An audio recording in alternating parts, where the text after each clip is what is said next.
क्षमा कीजिएगा, भ्राता दक्ष अचानक अस्वस्थ हो गए हैं, इसलिए मैं नारद भ्राता दक्ष का स्थान ग्रहण कर रहा हूं।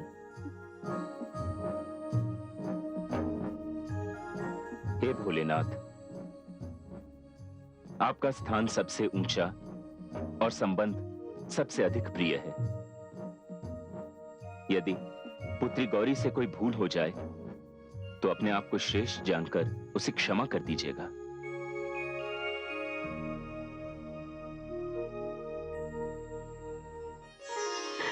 अपने पिता को क्षमा कर देना पुत्री, क्योंकि वे नहीं जानते कि कन्या के अक्षरों में कितनी शक्ति होती है। आज उनका अभिमान पराजित हो गया, उनका अहंकार चूर चूर होकर बिखर चुका है। अब उनके पास घृणा करने के लिए बचा ही क्या है। जा मेरी लाडली जा, अपना घर बसा।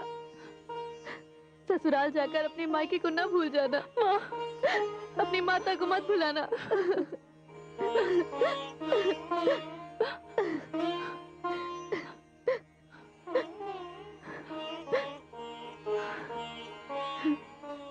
अखंड सौभाग्यवती भव।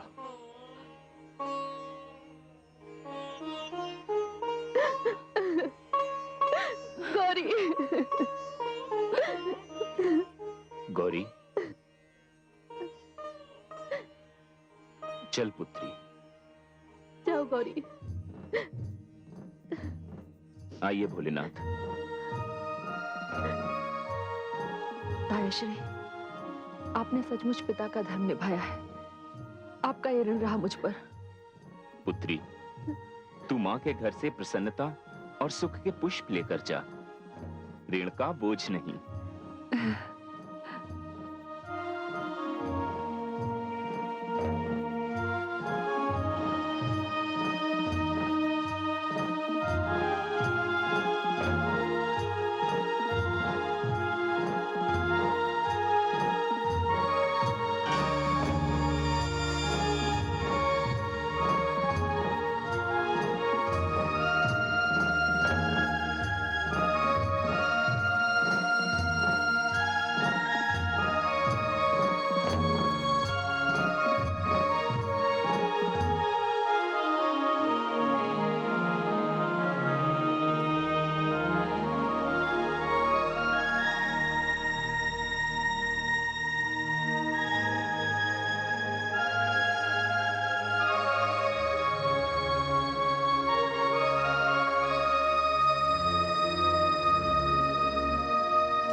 आइए देवी गौरी, अपने निवास स्थान कैलाश पर आपका स्वागत है।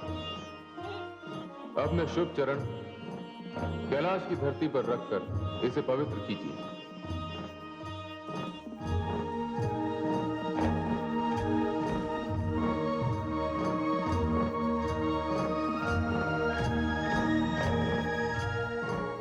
मैं आप सबका आभारी हूं। आपने बारात में सम्मिलित होकर मेरा मान बढ़ाया है। इस बारात में सम्मिलित होकर हम सब ने अपना मान बढ़ाया है। महादेव जैसा सुंदर दूल्हा और देवी गौरी जैसी सुंदर दुल्हन की जोड़ी के दर्शन अब और हमें कहां होंगे। अब हमें जाने की आज्ञा दीजिए।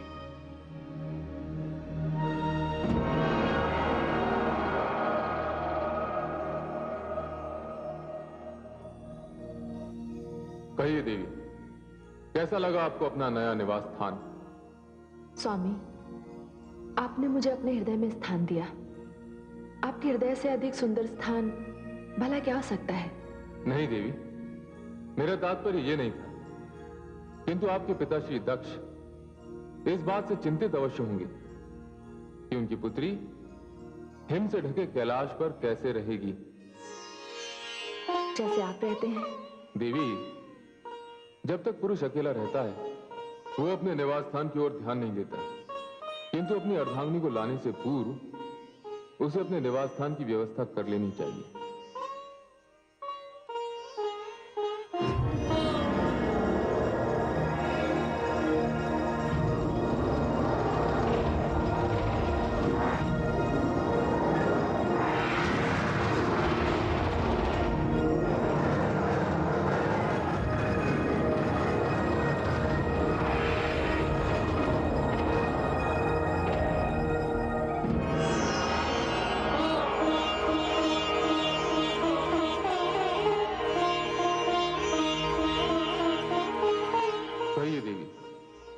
कैसा लगा आपको अपना नया निवास स्थान?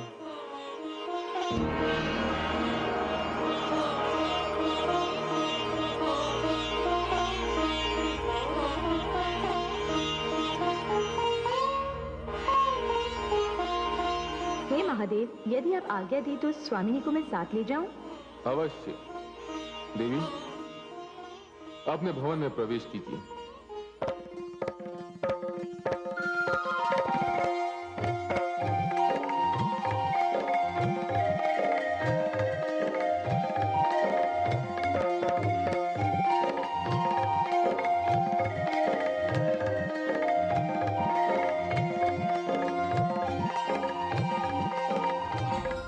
केवल आपका मान रखने के लिए मैंने पुत्री गौरी का विवाह शिव के साथ किया। यदि उसे किसी प्रकार का भी कष्ट हुआ तो इसके उत्तरदायी आप होंगे, केवल आप। बंद करो अपना नरगल प्रलाप। उसके सुख का तो तुझे ज्ञान ही नहीं है। सच तो यह है कि तुझे शिव शक्ति का अब तक आभास ही नहीं है, किंतु इसका आभास तुझे अवश्य होगा। तुझे शिव शक्ति के दर्शन भी अवश्य होंगे। कभी कभी मुझे आश्चर्य होता है, मैंने तुझसे पहले संकादिक ऋषियों की रचना की, नारद की रचना की, मनु को इस संसार में लाया, उसके पश्चात कई मानव भी, किंतु तेरे जैसा हठी, अहंकारी और आडंबर में विश्वास रखने वाला इनमें से एक भी नहीं। अब मैं चलता हूं।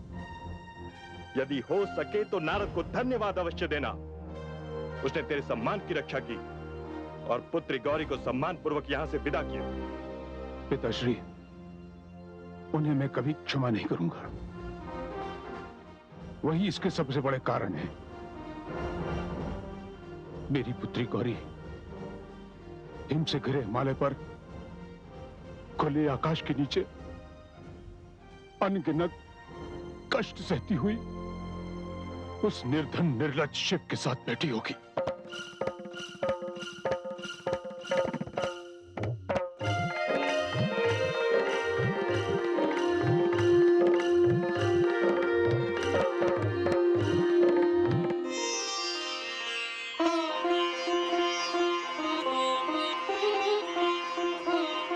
महादेवी सती, ये त्रिलोकीनाथ भगवान शिव का शक्ति कक्ष है। इस कक्ष के भीतर आपके अतिरिक्त किसी और को जाने का अधिकार नहीं है और ना ही किसी में इस कक्ष के भीतर जाने की क्षमता है।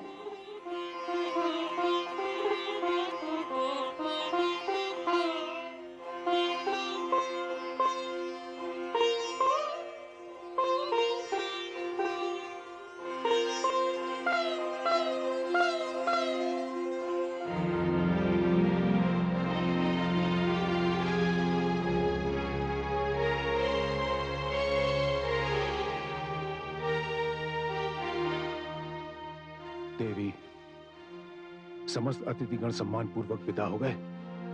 जिन्हें आपने निमंत्रण देकर बुलाया था, उन्हें पुत्री की विदाई से पहले ही आपने बुला दिया। अतिथियों को घर बुलाना और उनसे ना मिलना क्या कोई क्षम्य कार्य था? परंतु आपको कौन समझाए? आप ना तो अच्छे पिता होने का धर्म निभा सके और ना ही अच्छे अतिथि सत्कार करने वाले का। देवी, शांत हो जाइए स्वामी। और वैसे भी आपको शांति तो मिल ही चुकी होगी। संसार में आज तक ऐसा कभी नहीं हुआ कि कोई भी पुत्री अपने पिता के द्वार से इस प्रकार विदा हुई हो। विदाई के समय पिता घर में था और पुत्री उससे मिल न सकी, उसे देख न सकी। वो रोती बिलखती अपने हृदय में उदासी का भार लिए चली गई। देवी, मैंने जो भी किया उचित किया। जो जिस योग्य था मैंने उसके साथ वैसा ही व्यवहार किया। और सत्य तो यह है कि मुझे गौरी के इस प्रकार विदा होने का तनिक भी दुख नहीं है। आपको दुख क्यों होगा? आप आदि प्रजापति ब्रह्मा जी के पुत्र जो ठहरे, श्रेष्ठ प्रजापति, प्रकांड पंडित, महान विद्वान। आप मुझ पर व्यंग कर रही हैं देवी। मैं आप पर व्यंग कैसे कर सकती हूँ? यदि सभी पिता अपनी कन्याओं के साथ इसी प्रकार व्यवहार करने लगे तो विधाता कन्याओं को जन्म देना ही बंद कर देगा। देवी, आप गौर आ गई हैं। आपकी मानसिक दशा ठीक नहीं है। मेरी मानसिक दशा कैसे ठीक हो सकती है, जिसने कुछ ही समय पूर्व अपनी लाडली पुत्री को बिना पिता के आशीर्वाद के विदा किया है। आपकी मानसिक दशा तो ठीक है ना, आप उसी में संतुष्ट रहिए। मैं तो हाथ जोड़कर सहस्रों बार भगवती परमेश्वरी को नमस्कार करती हूँ कि उनकी कृपा से मेरी पुत्री सकुशल अपने पति के घर चली गई।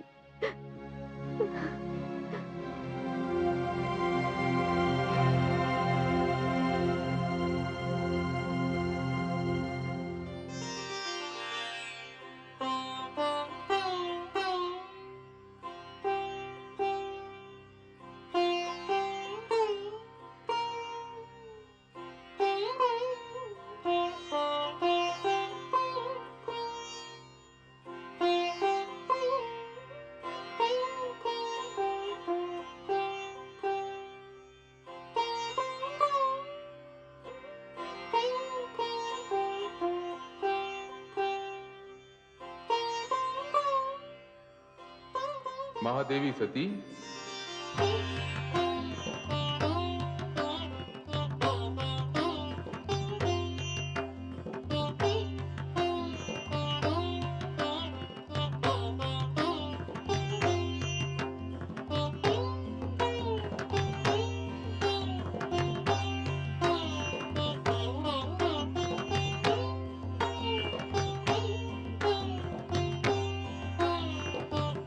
शक्ति कक्ष में आपका स्वागत है देवी। हे प्रभु, हे स्वामी, ये मैं क्या देख रही हूँ? मैं शिव की अर्धांगिनी हूँ, इसलिए मैं जानती हूँ ये कोई स्वप्न नहीं, यथार्थ है, कल्पना नहीं, सत्य है। किंतु आपका ये रूप। देवी, आप शिव की अर्धांगिनी हैं और आप जो कुछ भी देख रही हैं ये केवल आप ही देख सकती हैं, अन्य कोई देख नहीं सकता। मेरा ये रूप आप ही की दृष्टि है, आप ही की भावना है और मेरा ये रूप केवल आप ही के लिए है। सारी सृष्टि के लिए मैं संहार करता शिव हूं, किंतु आप शक्ति हैं, प्रकृति हैं, नारी हैं और मैं आपके रचना कार्य में आपका सहयोगी हूं।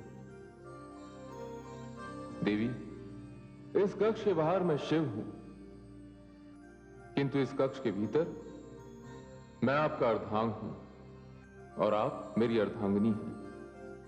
देवी, पति पत्नी का संबंध बहुत ही पवित्र होता है, पावन होता है, मधुर होता है और इस संबंध की साक्षी उनके कक्ष की दीवारें होती हैं। देवी, अब आप मुझे सदा ही इसी रूप में देखेंगे, क्योंकि मैं आपके अंतर्मन का शिव हूं और आप शक्ति हैं। हे शक्ति, हे शिव, हे शक्ति, हे शिव, हे शक्ति, हे शिव, हे शक्ति।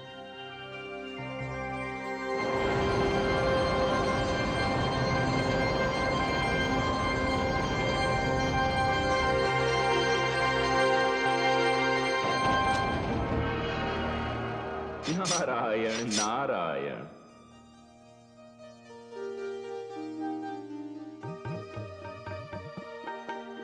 आइए देवर्षि नारद। आपने अपने सेवक को याद किया प्रभु। भ्राता दक्ष के यहाँ मुझसे कोई त्रुटि तो नहीं हो गई? इसीलिए तो मैंने आपको बुलाया है देवर्षि, कि आप जैसे महान वैरागी इतने व्यवहार कुशल और भावुक होंगे, इसका ज्ञान तो मुझे भी नहीं था। आपसे क्या छिपा है त्रिलोकीनाथ, पर मैं क्या करता। भ्राता दक्ष पुत्री गौरी पर अन्याय करने जा रहे थे। मैं वैरागी हुआ तो क्या हुआ, अपनी पुत्री पर मैं अन्याय कैसे सहन कर लेता। और सच पूछिए तो पहली बार मुझे यह ज्ञात हुआ कि मानव मोह माया के बंधन में कैसे बंध जाता है। इसीलिए तो आपके नाम का भजन कीर्तन करने वाला ये नारद जब अपनी पुत्री गौरी को विदा करने लगा तो उसके नेत्र भर आए। ये तो मैंने देखा देवर्षि। आप तो जानते हैं कि आप और प्रजापति दक्ष दोनों ही ब्रह्मा जी की संतान हैं। आपके स्वभाव और सरलता पर जितना अभिमान किया जा सकता है, उतना ही अहंकार और अभिमान पर दुख प्रकट किया जा सकता है। और इसीलिए तो कहा जाता है कि आदि जल से भरी गगरी सदैव छलकती रहती है। उधर भगवान शिव को देखिए, यदि उनके स्थान पर कोई और होता तो इतना अपमान करने वाले दक्ष का तुरंत वध कर देता। किंतु जहां शक्ति है, संयम है, वो शिव है। और जहां पाखंड है, आडंबर है और व्यर्थ का अहंकार है, वो दक्ष है। प्रभु, ये बताएं कि कहीं मैं मोह माया के बंधन में तो नहीं बंध गया? नहीं देवर्षि नारद, आपने तो एक सच्चे संत होने का उदाहरण दिया है। जिस संत के हृदय में करुणा नहीं, ममता नहीं, दूसरों के प्रति मंगल की भावना नहीं, वो नारद हो ही नहीं सकता। मैंने आपका स्मरण इसलिए किया था कि भगवान शिव को उनकी शक्ति गौरी से मिलवाने में आपने महत्वपूर्ण योगदान दिया है। प्रभु, आपके मुख से यह बात सुनकर मैं धन्य हो गया। मैं धन्य हो गया। नारायण नारायण।